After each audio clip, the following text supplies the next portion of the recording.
Power is a heavy burden that can break even the strongest of kings when they lose their way. Witness the rise and fall of empires and the lessons learned from the ruins of a broken crown. Subscribe today for the most epic tales of power and loss. I didn't move.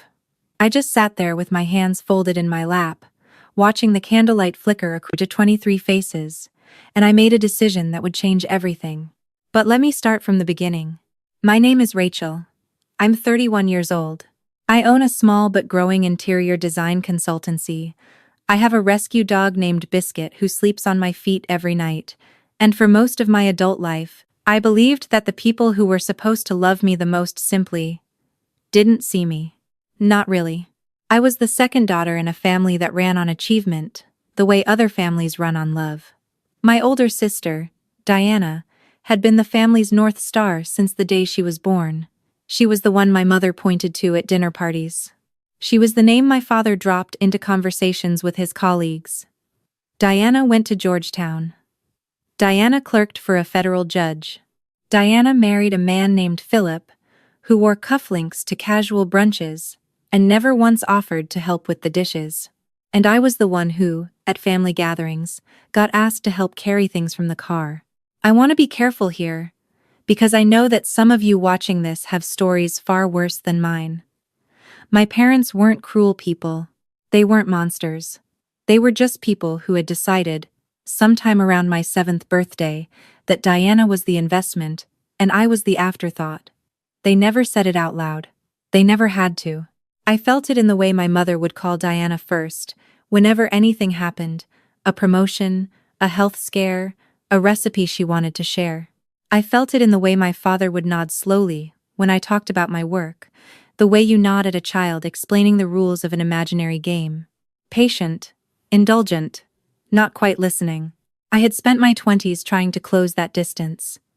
I sent cards on their birthdays with long handwritten notes. I drove 3 hours to attend my nephew's piano recitals, the ones Diana scheduled without checking if I was free. I showed up. I always showed up. And for years, I told myself that was enough. That if I just kept showing up, eventually they would see me. I was wrong. The Christmas that changed my life started like every other one. My mother called me the first week of December to tell me what time dinner would be, what I should bring. I was always assigned something simple, sparkling water or a fruit platter, while Diana was asked to bring the good wine, and whether I was bringing anyone. I wasn't. I had ended a 2-year relationship in October, a relationship that had quietly suffocated under the weight of a man who also didn't think my work was worth taking seriously. I was still tender about it, the way you're tender after a bruise that goes deeper than the skin. I said I'd be there alone. My mother said, "Oh, well, that's fine, honey." She said it the way you say that's fine when something is not fine at all. I arrived at my parents' house on Christmas Eve at 4 in the afternoon, 40 minutes before anyone else, because I had always operated under the belief that being early was a way of showing love. The house smelled like cinnamon and pine, and my mother's particular brand of lavender cleaning spray. My father was in his chair watching football. He looked up when I came in, smiled, said "Hey, bug," and looked back at the screen. That was the entirety of our greeting. I carried my fruit platter to the kitchen and started helping my mother arrange things. She talked the whole time about Diana. About how Diana had just been offered a partnership at her firm. About how Philip had surprised Diana with a trip to Portugal for the new year. About how Diana's son, my nephew, Marcus, was testing 2 grade levels ahead in math. I listened. I said the right things. "That's wonderful. She must be so excited. Marcus is so smart." I didn't say, "What about me?" I just got my first corporate client. A hotel group out of Nashville hired me to redesign 3 of their lobby spaces. I've been working 16-hour days for 2 months. I'm terrified and proud, and I have no one to tell. I didn't say any of that. I sliced strawberries and nodded, and wondered, not for the first time, whether I had somehow been born into the wrong family. Diana and Philip arrived at 5 with a case of wine, and the energy of people who expected the room to rearrange itself around them. And it did. My mother hugged Diana for a long time, the kind of hug that means something. My father got up from his chair, which he had not done for me, and shook Philip's hand. Marcus ran through the hallway, and everyone laughed. Diana hugged me. It was a normal hug, a fine hug, the hug of two people who shared DNA, and a childhood, and not much else. "You look tired," she said. "Long few months," I said. She was already looking past me. My aunt and uncle arrived around 6, along with my cousin Bethany and her husband, and 2 of my parents' neighbors who had been coming to Christmas Eve dinner for as long as I could remember. By the time we sat down to eat, there were 14 people at that table. 14 people. I want you to hold that number. I was seated at the far end, next to my uncle, who is kind but hard of hearing and spent most of dinner asking me to repeat myself. Diana was seated at my mother's right hand, the seat that had always meant something in our family, the seat I had never once been invited to occupy. Dinner was good. The food was always good. My mother is an excellent cook, and that has never been the problem. We talked about the usual things: the neighbor's renovation project, my cousin Bethany's pregnancy, Diana's partnership. I contributed where I could. Mostly I ate and listened, and reminded myself that I was there, because I loved these people, even when loving them felt like pressing your hand against a window that would never open. It was during the second round of wine that my mother stood up. She does this sometimes: a little toast, a little speech. It's her way of marking the occasion. I had seen it every year for as long as I could remember. I folded my napkin in my lap and waited. "I just want to say," my mother began, her voice warm and full, "how grateful I am to have everyone here, this family." She paused, looking around the table in that practiced way of hers. "I look at this table, and I see everything I've ever worked for." People murmured. Someone said, "Here, here." "And I especially want to celebrate Diana this year." My mother turned toward my sister, with a smile I had never once in my life seen directed at me. Full and proud and completely unguarded. "Making partner before 40. Your father and I have never been more proud. You have worked so hard, and you deserve every bit of this." Diana pressed her hand to her chest. Philip squeezed her shoulder. My nephew clapped. I looked down at my plate. What my mother said next is the thing I have replayed more times than I can count, in the weeks and months after that night. I have tried to find a reading of it that doesn't mean what it means. I have tried to give her the benefit of every doubt available to a daughter, who still, even then, wanted to believe her mother loved her equally. She raised her glass, still looking at Diana, and she said, "When people ask me what my proudest accomplishment is, I tell them it's this one right here." And then she looked down the table at me briefly, almost as an afterthought, and she added, "Rachel helps out too, of course. She brought the fruit." She laughed, a little laugh, like it was a small and tender joke. 3 people at the table laughed with her. 11 did not. I felt the heat come up the back of my neck. I know that feeling well. It's the feeling of being humiliated in a place where you should be safest, by a person who doesn't even realize they've done it. My uncle, sitting next to me, had not caught what was said. My cousin Bethany was looking at her plate. Philip, I noticed, had the grace to look uncomfortable. Diana said nothing. My mother was already sitting back down, reaching for the bread, moving on the way people move on when they don't understand that something has just cracked. I sat very still. Here is what I have learned about myself over 31 years. I do not cry at the moment of impact. I cry later, alone, usually in my car or my shower, with a completeness that surprises me every time. In the moment, I go quiet and very clear, like water going still before a storm. I picked up my fork. I finished my dinner. I helped carry plates to the kitchen.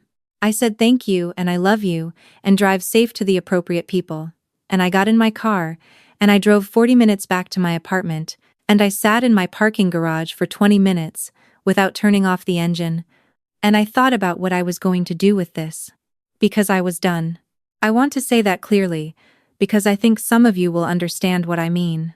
There is a version of this story, where I go home and cry, and wake up the next morning and forgive and forget, and show up again next Christmas, with another fruit platter, and another smile. I had lived that version for 10 years. I was finished with it. I was done trying to make people see me, who had already decided not to look. The Nashville Hotel project launched in February. I'm not going to give you the name, because I want to protect some privacy here, but I will tell you that it was a boutique hotel group with 4 properties and a serious commitment to redesigning their brand identity from the ground up.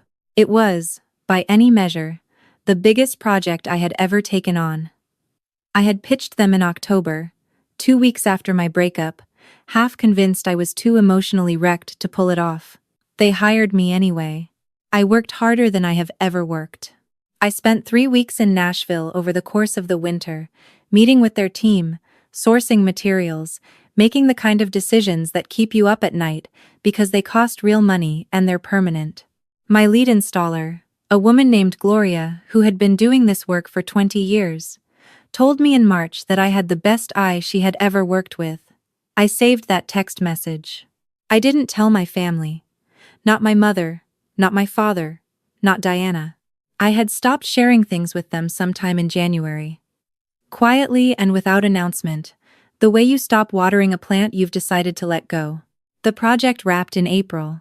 The hotel group was thrilled. They asked if I'd be interested in a second contract, 2 more properties, a restaurant space, a full rebrand across their website, and marketing materials. I said yes before I finished reading the email. A trade publication reached out in May. A small but well-regarded interior design journal wanted to do a feature. They were running a piece on emerging designers reshaping hospitality spaces in secondary markets, and my name had come up from the hotel group. I agreed to an interview. The piece ran in the June issue. I did not send my family a copy. My cousin Bethany found it. Bethany is the one member of my family I have always trusted, the one who sat next to me at Christmas dinner and looked at her plate when my mother made her little joke. She called me on a Saturday morning in late June, and I could tell from the first syllable that something had happened. "Rachel," she said. "Your mom called me." I waited. She saw the article. Someone from her book club showed her. "Rachel, she's beside herself."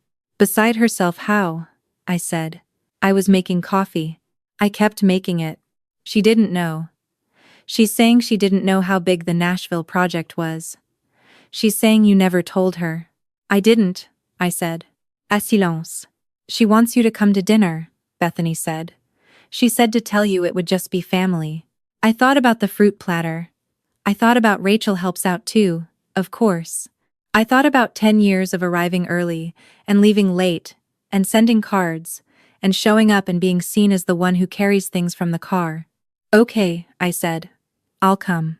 Bethany exhaled. Rachel. I know, I said. I know what I'm doing.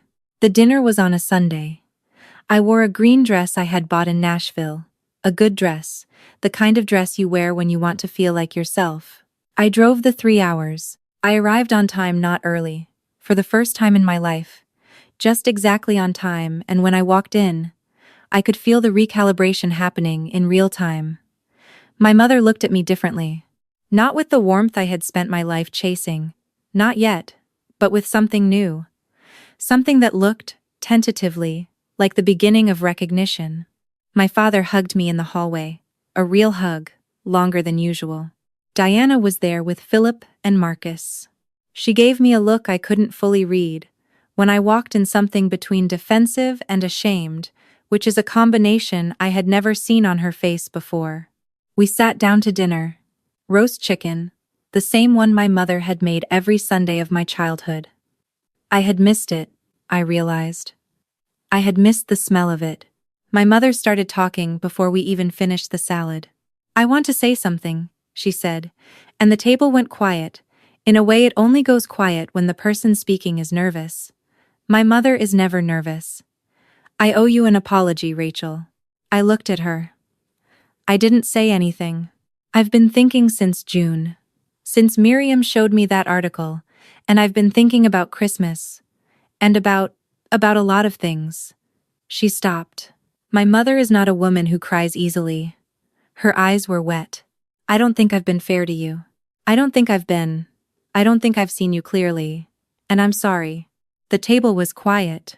All 6 of us, my mother, my father, Diana, Philip, Marcus, me, and the only sound was the distant noise of the neighbor's lawnmower through the window. Diana reached across the table and covered my hand with hers. She didn't say anything. She didn't need to. My father cleared his throat. "We're proud of you, Bug," he said. His voice was rough. "We should have been saying that for a long time. Here is what I did not do. I did not cry. I did not say it's fine. Don't worry about it. I did not perform forgiveness. I hadn't yet fully found. I sat with what they had said, and I let it be real, and I said, 'Thank you. That matters to me.' And then I said, 'I need you to know that I'm not going to keep disappearing just to make things comfortable. If I do something worth knowing about, I'm going to tell you, and I need you to actually hear it.'" My mother nodded. Her eyes were still wet. "Yes," she said. "Yes. Okay." We finished dinner. We did the dishes together, all of us, which had never happened before, Philip included. Marcus showed me a book he was reading. My father asked me about the Nashville project with the specific, genuine curiosity he had always reserved for Diana's work, and I told him about it, really told him. The pitches and the panic and the 3 a.m. to material decisions. And the moment Gloria told me, I had the best eye she'd ever worked with, and he listened. He actually listened. It was not a fairy tale ending. I want to be clear about that. My mother did not transform overnight. My relationship with Diana is still finding its shape. There are years of distance that don't close in a single Sunday dinner. But something shifted. Something real and irreversible shifted. And I don't think it would have happened if I had kept arriving early with my fruit platters and my silence. I think the most important thing I ever did for my family was to stop making myself small enough to fit the space they had assigned me. I want to tell you something that I have learned, not from therapy books or podcasts, but from living this. The people in your life will see you at exactly the level you show them. For years, I showed my family a version of me that was apologetic and accommodating, and easy to overlook. I showed them a woman who would drive 3 hours and bring sparkling water and say that's wonderful when she meant what about me. I did that because I thought it was love. I thought shrinking yourself to fit a space was the same as belonging in it. It isn't. The space you need in the lives of people who love you is not something you have to earn by making yourself convenient. It is something you claim by being fully, unapologetically yourself, your work, your ambition, your failures, your voice at the table. You don't have to wait for them to finally see you. Sometimes, you have to make yourself impossible to overlook. And sometimes, not always, but sometimes when you do that, the people who had been looking past you will finally, slowly, turn and look. If you're carrying something like this, a family that measures love in accomplishments, a table where someone else always sits at the right hand, at a version of yourself, you've been hiding because you were afraid it wasn't impressive enough. I want you to hear this. You are not the fruit platter. You never were.